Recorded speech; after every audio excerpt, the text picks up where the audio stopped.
Hi friends, welcome back to my channel. ఈరోజు మరొక మంచి వీడియోతో మీ ముందుకు వచ్చానండి. అందరికీ చాలా యూజ్ అయ్యే వీడియో.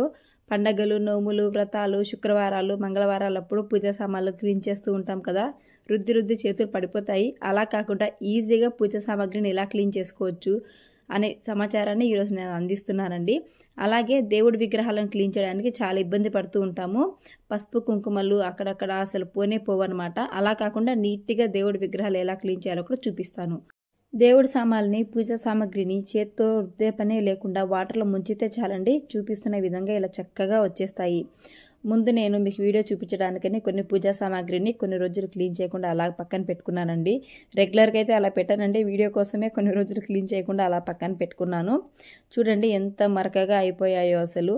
వారం 10 రోజులు కాదండి, 15 డేస్ పై వరకు అలానే పెట్టాను. ఇవి ఎలా క్లీన్ చేసుకోవాలంటే ముందుగా ఒక టబ్లోకి వాటర్ తీసుకోవాలి. మీ దగ్గర ఎంతైతే పూజా సామాగ్రి ఉందో అవి మునిగెట్టుగా వాటర్ తీసుకోవాలి. వాటర్లోకి రాళ్ళ ఉప్పును వేసుకోవాలి. నార్మల్ సాల్ట్ కాకుండా రాళ్ళ ఉప్పునే వేసుకోండి. అలాగే లిక్విడ్, మనం గిన్నెలతోమే లిక్విడ్ ఉంటుంది కదా, దాన్ని వేసుకోవాలి. ఏ లిక్విడ్ అయినా తీసుకోవచ్చండి. మీ దగ్గర లిక్విడ్ లేదు అనుకుంటే సర్ఫ్ ఉంటుంది కదా, బట్టలు ఉతికే సర్ఫ్ను కూడా యాడ్ చేసుకోవచ్చు. విమ్ లిక్విడ్ అయితే 2 స్పూన్స్ వేస్తున్నానండి. సర్ఫ్ అయితే ఒక 3 స్పూన్స్ యాడ్ చేసుకోండి, సరిపోతుంది. ఇలా లిక్విడ్ వేసేసుకుని ఒక 2 నిమిషాలు బాగా కలిపేసుకోండి. సాల్ట్ అనేది మనకు వాటర్లో బాగా కలిసిపోవాలి. తర్వాత ఇది వచ్చేసి నిమ్ముప్పు అండి. మనకి సూపర్ మార్కెట్లో అవైలబుల్గా ఉంటుంది. చాలా తక్కువ కాస్టే అండి. మనకి 20 రూపీస్లో దొరికేస్తుంది. ఒక 2 స్పూన్స్ నిమ్ముప్పుని యాడ్ చేసుకోండి. నిమ్ముప్పు లేదండి ఏం చేయాలి అనుకునే వాళ్ళు నిమ్మకాయలు ఉంటాయి కదా, వాటినైనా వేసుకోవచ్చండి. ఒక 2 నిమ్మకాయలు పిండుకుంటే సరిపోతుంది.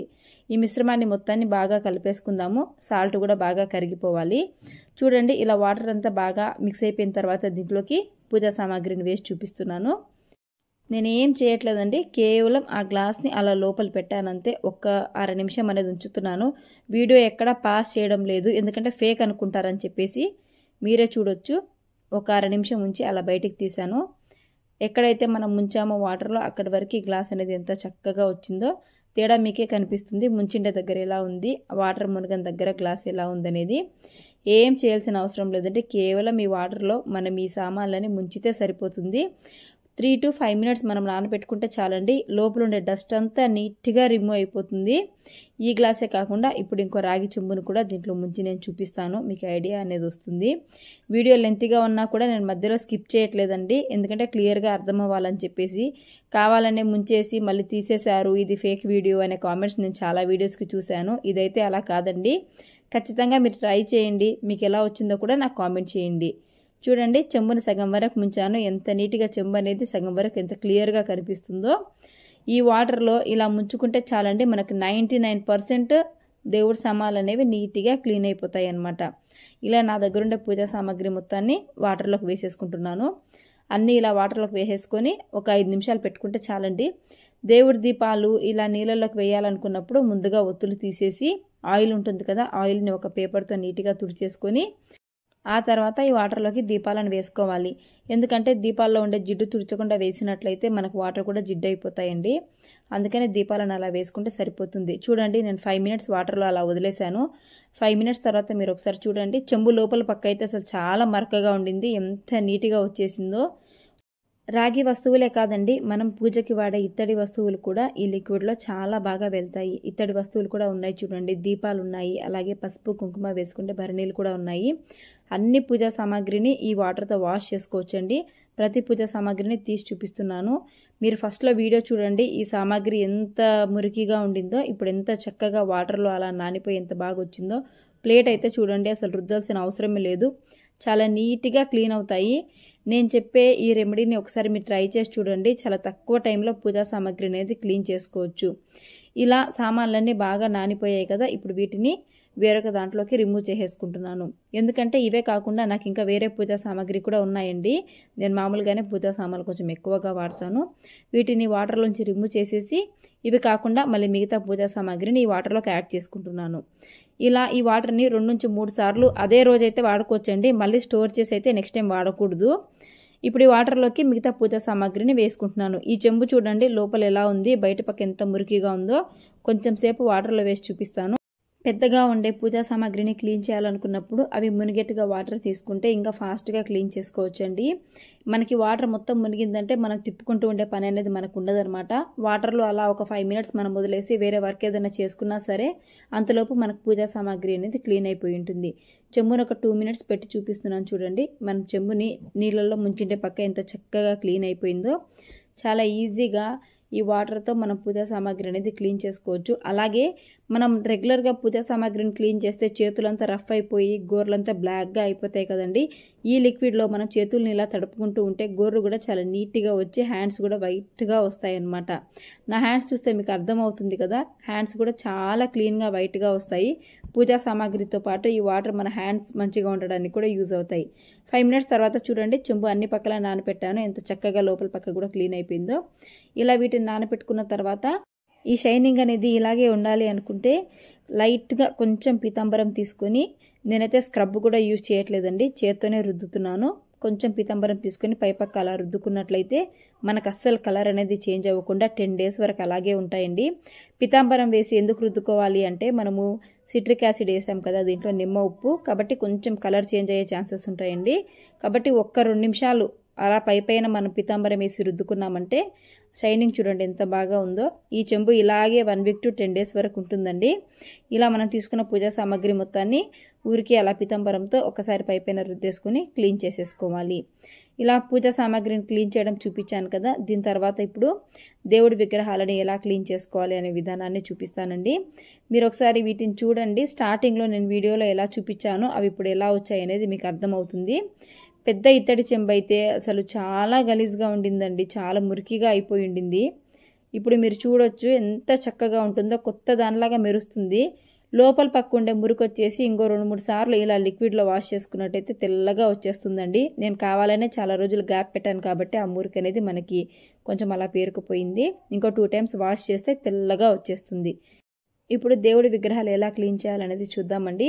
విగ్రహాల కోసము అవి మునిగేట్టుగా వాటర్ అనేవి తీసుకోవాలి. వాటర్లోకి ఇంతకుముందు చెప్పినట్టుగానే కొంచెము రాళ్ళ ఉప్పును వేసుకొని అలాగే కొంచెం లిక్విడ్ని యాడ్ చేసుకోవాలి. లిక్విడ్ లేకపోతే సర్ఫ్ వేసుకోవచ్చు. కొంచెం నిమ్మ ఉప్పుని యాడ్ చేసుకోవాలి. నిమ్మ ఉప్పు లేకపోతే నిమ్మకాయలను యాడ్ చేసుకోవచ్చు. వీటిని బాగా కరికెట్టుగా కలిపేసుకొని దీంట్లో మునిగేట్టుగా విగ్రహాలన్నిటిని వేసుకోవాలి. ఇంట్లో చిన్న చిన్న విగ్రహాలే ఉంటాయి కాబట్టి తక్కువ వాటర్లోనే వేసుకున్నానండి, ఎక్కువ వాటర్ ఏం తీసుకోలేదు. ఇవన్నిటిని వాటర్లో ఒక 2 నిమిషాలు నానబెట్టుకుంటున్నాను. ఇంట్లో ఉండే విగ్రహాలన్నీ వాటర్లోకి వేసేసాను. అలాగే కుబేర కొంచెము విగ్రహాల కింద ఉండే ప్లేట్స్ కూడా దీంట్లోనే వేసుకుంటున్నాను. మీరు పూజా సామాగ్రి క్లీన్ చేయాలనుకున్నప్పుడు ముందుగా కొన్ని వాటర్లో ఇలా విగ్రహాలను క్లీన్ చేసుకొని తర్వాత ఈ వాటర్లో పూజా సామాగ్రిని క్లీన్ చేసుకోండి. ఎందుకంటే విగ్రహాలు క్లీన్ చేసేటప్పుడు దీపాలు అవన్నీ క్లీన్ చేస్తే వాటర్ అనేవి కొంచెం చెడిపోతాయండి. కాబట్టి ముందు విగ్రహాలను క్లీన్ చేసుకొని తర్వాత దీపాలు మిగతా వాటిని క్లీన్ చేసుకుంటే బాగుంటుంది. చూడండి, మనము స్క్రబ్తో కానీ దేవుడి విగ్రహాలను క్లీన్ చేసినట్లయితే మనకు పసుపు కుంకుమ కొన్ని చోట్ల మనం పెట్టిండే బొట్లు అనేవి సరిగ్గా వెళ్ళవండి. కాబట్టి మనం ఎవరం తోమకుండా ఉండే కొత్త బ్రష్ను ఒకటి తెచ్చుకొని ఈ లిక్విడ్లో ఇలా ముంచి ఒక 2 నిమిషాలు రుద్దామంటే చూడండి అమ్మవారి విగ్రహం ఎంత చక్కగా కొత్త దానిలాగా వచ్చిందో. ఎక్కడ పసుపు కుంకుమ అనేది కొంచెం కూడా కనిపించదండి. ఈ టిప్తో ఒకసారి విగ్రహాలను క్లీన్ చేసి చూడండి. నేను ఇంతకుముందు స్క్రబ్తోనే క్లీన్ చేసేదానండి. అప్పుడు కొన్ని చోట్ల పసుపు కుంకుమ అలాగే ఉండేది. ఇలా బ్రష్తో క్లీన్ చేసుకుంటే విగ్రహాలు చక్కగా వస్తాయి. ఇలా లిక్విడ్లో క్లీన్ చేసుకున్న తర్వాత లైట్గా కొంచెం బ్రష్కి పీతాంబరం అనేది పూసుకొని అమ్మవారి విగ్రహాలని ఇంట్లో ఉండే విగ్రహాలని క్లీన్ చేసుకోవాలండి. పీతాంబరం వేస్తే మనకి విగ్రహాలు చాలా రోజులు షైనింగ్గా ఉంటాయి. దేవుడి సామాగ్రి ఎలాగైతే క్లీన్ చేస్తామో విగ్రహాలను కూడా అలాగే క్లీన్ చేసుకోవాలి. అయితే బ్రష్ అనేది యూజ్ చేస్తే మనకి విగ్రహాలు అనేవి చాలా చక్కగా నీట్గా వస్తాయి అన్నమాట. ఇలా పీతాంబరం వేసి క్లీన్ చేసుకున్న తర్వాత పూజా సామాన్లు తడి అనేది లేకుండా చక్కగా తుడుచుకోవాలండి. ఒక క్లాత్ అనేది పెట్టుకోండి పూజా సామాన్లు క్లీన్ చేయడానికి. నేనైతే వరలక్ష్మి వ్రతాలకి ఏమన్నా నోములకి అలా చాలామంది బ్లౌజ్ పీసెస్ ఇస్తూ ఉంటారు కదా, వాటినైతే నేను ఇలా పూజకు వాడుకుంటానండి కుట్టించుకోకుండా. మీకు ఈ టిప్ యూజ్ అవుతుంది అనుకుంటున్నాను. తడి లేకుండా ఇలా తుడుచుకున్నట్లయితే షైనింగ్ చూడండి ఎంత బాగా ఉన్నాయో, లోపల వరకు కూడా చక్కగా క్లీన్ అవుతాయి. ఇలా పూజా సామాగ్రి మొత్తాన్ని నీట్గా తుడిచేసుకొని పక్కన పెట్టుకోవాలి. మనకి తేమ అనేది ఉన్నట్లయితే మనకి వాటర్ అక్కడక్కడ పూజా సామాగ్రి మీద మచ్చల్లాగా కనిపిస్తాయి. కాబట్టి మనం ఎప్పుడైతే వెంటనే క్లీన్ చేస్తామో అప్పటిదప్పుడే తుడుచుకోవాలి. చూడండి విగ్రహాలు ఎంత నీట్గా క్లీన్ అయ్యాయో. దగ్గర నుంచి కూడా జూమ్ చేసి చూపిస్తాను చూడండి. ఎక్కడ విగ్రహం మీద కొంచెం కూడా పసుపు కుంకుమ బొట్లు అనేవి ఏమీ ఉండవండి. ఇలా నీట్గా బ్రష్తో క్లీన్ చేస్తే మన విగ్రహాలని క్లీన్ చేసుకోవచ్చు. రాగి ఇత్తడి వస్తువులు ఎలా క్లీన్ చేసుకోవాలో చూపించాను కదండి. ఇప్పుడు వెండి వస్తువులు ఎలా క్లీన్ చేసుకోవాలో చూపిస్తాను. నా దగ్గర 2 వెండి దీపాలు అనేవి ఉన్నాయండి. ఇవి మనం క్లీన్ చేసినా చేయకపోయినా బయట పెట్టినట్లయితే ఆటోమేటిక్గా కలర్ అనేవి మారిపోతాయి. వీటి కోసం నేను పీతాంబరి బాలాజీ రూపేరీ లిక్విడ్ అనేది యూస్ చేస్తానండి. ఇది సిల్వర్ షైన్. మనం ఏం చేయాల్సిన అవసరం లేదండి. దీపాలను అలా పెట్టి ఈ లిక్విడ్ని వాటి మీద అలా పోసినట్లయితే దీపాలను రుద్దాల్సిన పని కూడా లేదు. అవే వైట్గా వచ్చేస్తాయి అన్నమాట. ఒక 5 నిమిషాలు మనం ఈ లిక్విడ్లో దీపాలను ముంచి అన్ని పక్కల నానబెట్టినట్లయితే తెల్లగా చక్కగా క్లీన్గా వచ్చేస్తాయండి. ఆ తర్వాత కొంచెం పీతాంబరం వేసుకొని రుద్దుకున్నట్లయితే మనకు మంచి షైనింగ్ అనేది వస్తుంది. ఇది కూడా చాలా ఈజీ ప్రాసెస్ అండి. లిక్విడ్ మనకి చాలా తక్కువ కాస్ట్లోనే దొరుకుతుంది. ఇలా ఇత్తడి, వెండి, రాగి వస్తువులు అనేది చక్కగా క్లీన్ చేసుకోవచ్చు. చాలా తక్కువ టైంలో క్లీన్ చేసుకోవచ్చు. చేతులు పాడైపోకుండా, గోర్లు నల్లగా అయిపోకుండా, శ్రమ పడకుండా, రుద్దే పని లేకుండా పూజా సామాగ్రిని ఇలా క్లీన్ చేసుకోవచ్చు. నేను చెప్పే టిప్తో కానీ మీరు పూజా సామాగ్రిని ఇలా క్లీన్ చేసుకున్నట్లయితే చాలా తక్కువ టైంలో క్లీన్ చేసుకోవచ్చండి. అలాగే వారం నుంచి 10 రోజుల వరకు షైనింగ్ అనేవి తగ్గకుండా లోపల వరకు డీప్ క్లీన్ అనేది పూజా సామాగ్రిని చేసుకోవచ్చు. ఇంతేనండి, పూజా సామాగ్రి క్లీనింగ్ వీడియో అనేది మీకు షేర్ చేశాను. రాగి, ఇత్తడి, వెండి వస్తువులు ఎలా క్లీన్ చేశానో చెప్పాను కదా. ఈ వీడియో మీకు చాలా యూజ్ అవుతుంది అనుకుంటున్నాను. నా వీడియో మీకు నచ్చినట్లయితే ఫ్రెండ్స్, ఫ్యామిలీ, రిలేటివ్స్ అందరికీ షేర్ చేయండి. అలాగే నా ఛానల్ ఎవరైనా ఫస్ట్ టైం చూసినట్లయితే ప్లీజ్ సబ్స్క్రైబ్ చేసుకోండి. వీడియో నచ్చితే మర్చిపోకుండా లైక్ చేయండి. Thanks for watching.